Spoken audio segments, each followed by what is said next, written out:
तो एक बार फिर से सीहोर वाले पंडित प्रदीप जी मिश्रा विवादों में हैं। विवादों का कारण आपको स्पष्ट करेंगे। सबसे पहले नमस्कार स्वीकार कीजिएगा, मेरा नाम कृष्णपाल राठौर है और आप महारो राजगढ़ का यूट्यूब चैनल देख रहे हैं। अगर आपने हमारे चैनल को सब्सक्राइब नहीं किया है तो लाल बटन दबा करके कर दीजिएगा, क्योंकि इस पर आपके सपोर्ट के बिना हमारा कुछ भी नहीं है। तो सीहोर वाले पंडित प्रदीप जी मिश्रा को लेकर चर्चा फिर से मार्केट में हो रही है और ये हो रही है सर कि सीहोर वाले पंडित प्रदीप जी मिश्रा माफ़ी मांगिए। ये एक ट्रेंड चलाया जा रहा है सोशल मीडिया पर और माफ़ी मंगवाने का कारण आपको स्पष्ट करते हैं। दरअसल अभी सीहोर वाले पंडित प्रदीप जी मिश्रा की कथा अशोकनगर में चल रही है। इसके बाद वे मंदसौर जाएंगे, मंदोदरी की नगरी मंदसौर। और मंदसौर में जब वे जाएंगे तो सीहोर वाले पंडित प्रदीप जी मिश्रा ने वहां पर जाने से पहले अशोकनगर में एक बयान दिया। कथा के अंदर कहा, यदि आपने उनकी कथा सुनी होगी तो कथा के अंदर उन्होंने कहा कि जो मंदसौर की बेटियां हैं उनको देह व्यापार छोड़ना चाहिए।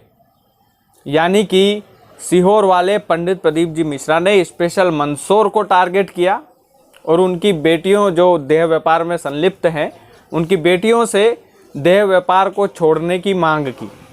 इस पर मंदसौर के लोग आग बबूला हो गए और उन्होंने कहा कि ये हमारी बेटियों का अपमान है और पंडित प्रदीप जी मिश्रा इस पर माफ़ी मांगे।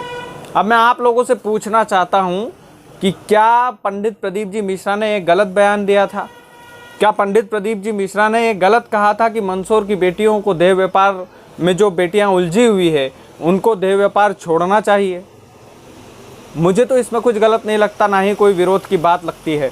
यदि आपको लगती है तो आप भी कमेंट में बताइएगा, क्योंकि एक पंडित खुले मंच से हजारों लाखों लोगों के सामने ये बोल रहे हैं कि मंदसौर की बेटियों को देह व्यापार छोड़ना चाहिए और वहाँ पर महाशिव पुराण कथा हो रही है। तो कथा होने से पहले ही उन्होंने मंदसौर की बेटियों के नाम से ये संदेश दिया था। अब काफ़ी सारे लोग जो है इस पर विवाद खड़ा कर रहे हैं, बोल रहे हैं कि यह हमारी मंदसौर की बेटियों का अपमान है और इस अपमान के लिए पंडित प्रदीप जी मिश्रा को माफ़ी मांगना चाहिए। और एक ट्रेंड इन्होंने सोशल मीडिया पर चलाया है, वो ट्रेंड है कि पंडित प्रदीप मिश्रा माफ़ी मांगो। अब बताइए कि पंडित प्रदीप जी मिश्रा ने मंदसौर की बेटियों से, मंदसौर की महिलाओं से जो देह व्यापार में संलिप्त है, देह व्यापार एक कैद खाना होता है सर, उस कैद खाने में वे संलिप्त है, उस कैद खाने में वे बंद है। और पंडित प्रदीप जी मिश्रा ने खुले मंच से बोल दिया कि अगर वे छोड़ सके तो देह व्यापार को छोड़े। अशोकनगर की एक कथा में कहा और उसके बाद जो बवाल हुआ वो वाकई में मुझे तो ठीक नहीं लग रहा है, बाकी आप लोगों को ठीक लग सकता है। हाँ, ये ज़रूर है कि उन्होंने पूरे मंदसौर को टारगेट किया है, लेकिन ये भी तो उन्होंने कहा है ना कि जो बेटियां देह व्यापार में संलिप्त है उनको देह व्यापार छोड़ना चाहिए। देह व्यापार में जो बेटियां संलिप्त है, उन्होंने पूरे मंदसौर के लिए तो नहीं कहा होगा, ये ना ही पूरे मंदसौर की बहन बेटियों के लिए कहा होगा। और मंदसौर जो है हमारे पूर्व मुख्यमंत्री जी का जिला है, कमलनाथ जी का, और वहाँ पर सारे समझदार लोग रहते हैं। मंदसौर का एक नाम चलता है, मध्य प्रदेश का सबसे बड़ा जिला है मंदसौर। और मंदसौर के लोग एक धर्मगुरु से माफ़ी मांगने की बात कह रहे हैं और वो भी कथा से पहले, तो ये बात तो मुझे ठीक नहीं लग रही है। और माफ़ी एक धर्मगुरु से आप मांगने को बोल रहे हैं। आपके अतिथि हैं पंडित प्रदीप जी मिश्रा, मंदसौर के लोग, आप उनका स्वागत कीजिए, उनका स्वागत कीजिए, उनकी शिव महापुराण की कथा को सुनिए, क्योंकि पूरा देश सुनता है। और आप तो बड़े खुशनसीब है कि मंदसौर ज़िले में उनके चरण पड़ रहे हैं। आपको तो बड़ा खुश होना चाहिए कि पंडित प्रदीप जी मिश्रा आपके ज़िले में आ रहे हैं। लोग तरस जाते हैं कि पंडित प्रदीप जी मिश्रा की एक कथा हमारे ज़िले में हो जाए, एक कथा तो हो जाए। आप सोचिए कि मंदसौर ज़िले के लोग इतने सौभाग्यशाली हैं। और सौभाग्यशाली क्यों बोल रहा हूँ सर? क्योंकि मैं हमेशा बोलता हूँ क्योंकि उन्होंने हर एक व्यक्ति को मंदिर जाना सिखाया है, भोलेनाथ पर एक लोटा जल चढ़ाना सिखाया है। तो उस व्यक्ति का विरोध और आपके ज़िले में आने से पहले आप उनसे बोल रहे हैं कि पंडित प्रदीप जी मिश्रा माफ़ी मांगिए।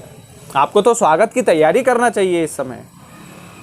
उन्होंने बोला उस संदर्भ में आपको भी विचार करना चाहिए। वो जो उनका जो बोलने का जो संदर्भ था, मेरे हिसाब से वो गलत नहीं था और आप लोगों को भी गलत नहीं समझना चाहिए, क्योंकि जो बेटियां इस देह व्यापार के कैद खाने में बंद है, अगर उनके लिए 2 शब्द उन्होंने बोल दिए तो आप लोगों को गलत नहीं सोचना चाहिए। और काफ़ी लोग जो बोल रहे हैं कि पंडित प्रदीप जी मिश्रा माफ़ी मांगिए, तो प्लीज़ ऐसा मत कीजिए सर।